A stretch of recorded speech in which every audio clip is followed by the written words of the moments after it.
You can now make online payments to Sri Jayawardhanapura Kotte Municipal Council via GovPay. வடக்கு கிழக்கில் உள்ளூராட்சி சபை ஆட்சி அதிகாரங்கள் என்பது அது தமிழ் கட்சிகளின் வசம் இருக்க வேண்டும். தமிழ் தேசிய பரப்பில் இருக்கக்கூடிய கட்சிகளின் வசம் இருக்க வேண்டும். கடந்த தேர்தலில் நாங்கள் விட்ட தவறுகள் காரணமாக ஆளுந்தரப்பு பல ஆசனங்களை வடக்கு கிழக்கு மாகாணங்களில் பெற்றிருக்கிறது. அந்த தவறு இழைக்கப்படக்கூடாது, மாற்றியமைக்கப்பட வேண்டும் என்பது ஜனநாயக தமிழ் தேசிய கூட்டணி, அகில இலங்கை தமிழ் காங்கிரஸ், தமிழரசு கட்சி போன்றவற்றின் கோரிக்கையாக இருந்தது. இந்த கோரிக்கை ஏற்றுக்கொள்ளப்பட்டு இந்த மூன்று கட்சிகளுமே மிக அதிகப்படியான வாக்குகளையும் ஆசனங்களையும் பெற்றுள்ளன என்பதுதான் கடந்த தேர்தல் முடிவுகள்.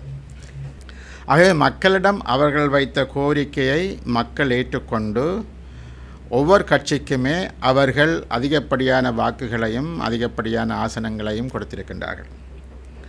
ஆகவே இங்கு உள்ள முக்கியமான விடயம் என்னவென்றால், அந்த அடிப்படையில் அவ்வாறான வாக்குகளையும் ஆசனங்களையும் பெற்றுக்கொண்டவர்கள் கூட்டாக பேசி இந்த ஆட்சி அதிகாரங்களை வகுத்து கொள்ளப் போகிறார்களா, இல்லை என்று சொல்லி சொன்னால் நாங்கள் பெரிய கட்சி, எங்களுக்கு கூடுதலான ஆசனங்கள் கிடைத்திருக்கிறது, ஆகவே நாங்கள் தான் ஆட்சி அதிகாரத்தில் உட்கார வேண்டும் என்று பேசப்போகின்றார்களா என்பதுதான் இருக்கக்கூடிய கேள்வி. ஏற்கனவே தமிழரசு கட்சியை சார்ந்த திரு சுமந்திரன், திரு CVK சிவஞானம் போன்றோர் அவ்வாறான குரல்களை ஒலிக்க துவங்கியிருக்கிறார்கள். ஆனால் அதே சமயம் மிக பெருமளவிலான பிரதேச சபைகளிலோ அல்லது மாநகர நகர சபைகளில் அவர்கள் தனித்து நின்று ஆட்சி அமைக்க முடியாத ஒரு நிலையில்தான் அவர்கள் இருக்கிறார்கள்.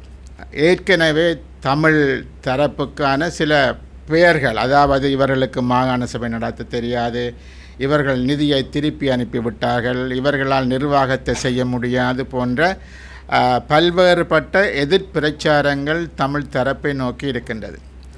ஆகவே இந்த நிலையில் மீண்டும் அவ்வாறான பரப்புரைகளுக்கான இடங்களை கொடுக்காமல் நாங்கள் எவ்வாறு சுமூகமாக இந்த வடக்கு கிழக்கு மாகாணங்களில் உள்ளூராட்சி சபைகளுக்கான ஆட்சி அதிகாரங்களை உருவாக்கி கொள்வது என்பதில் நான் நினைக்கிறேன் ஒரு ஆரோக்கியமான ரீதியில் பேசி முடிவுகள் எட்டப்பட வேண்டும் என்பது எங்களுடைய இன்னும் ஒரு கோரிக்கை. ஒரு சில பதவிகளுக்காக நாங்கள் எங்களுக்கிடையில்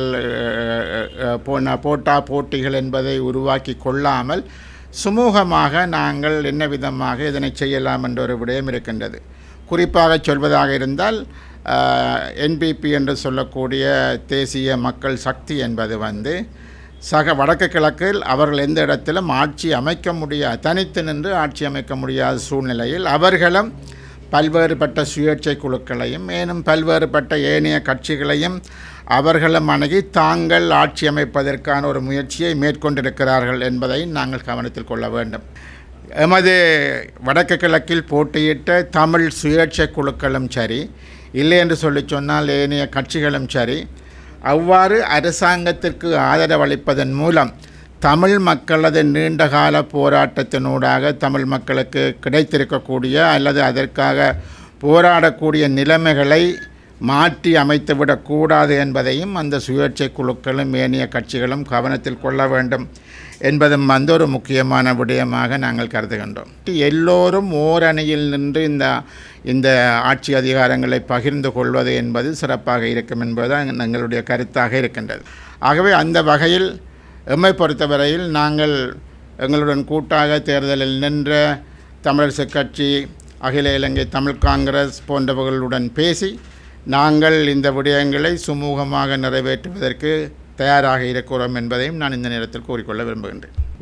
உண்மையாகவும் நேர்மையாகவும் தமிழ் மக்களுடைய பிரச்சனைகளை முன்னிலைப்படுத்தி கொண்டு போவதாக இருந்தால் இது எல்லா சபைகளும் எங்களுக்குத்தான் வேண்டும் என்று சொன்னவர், எல்லா சபைகளும் நாங்கள் முதன்மையாக இருக்கிறோம் என்ற கருத்துக்களை விடுத்து நாங்கள் எவ்வாறு ஒன்றாக போக முடியும் என்பதற்கு ஒரு பெருந்தன்மையுடன் நடந்து கொள்ள வேண்டும் என்று சொன்ன தேவைகள் இருக்கின்றது.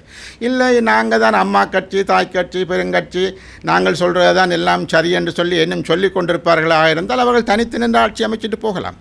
இல்லை நாங்கள் தான் எல்லாம் எங்களுக்கு வந்து எல்லாரும் வந்து ஆதரவளித்தா மாத்திரம் போதும் என்று அவர்கள் சொல்வார்களாக இருந்தால் அவர்கள் தனித்து நின்று ஆட்சி அமைக்கலாம்.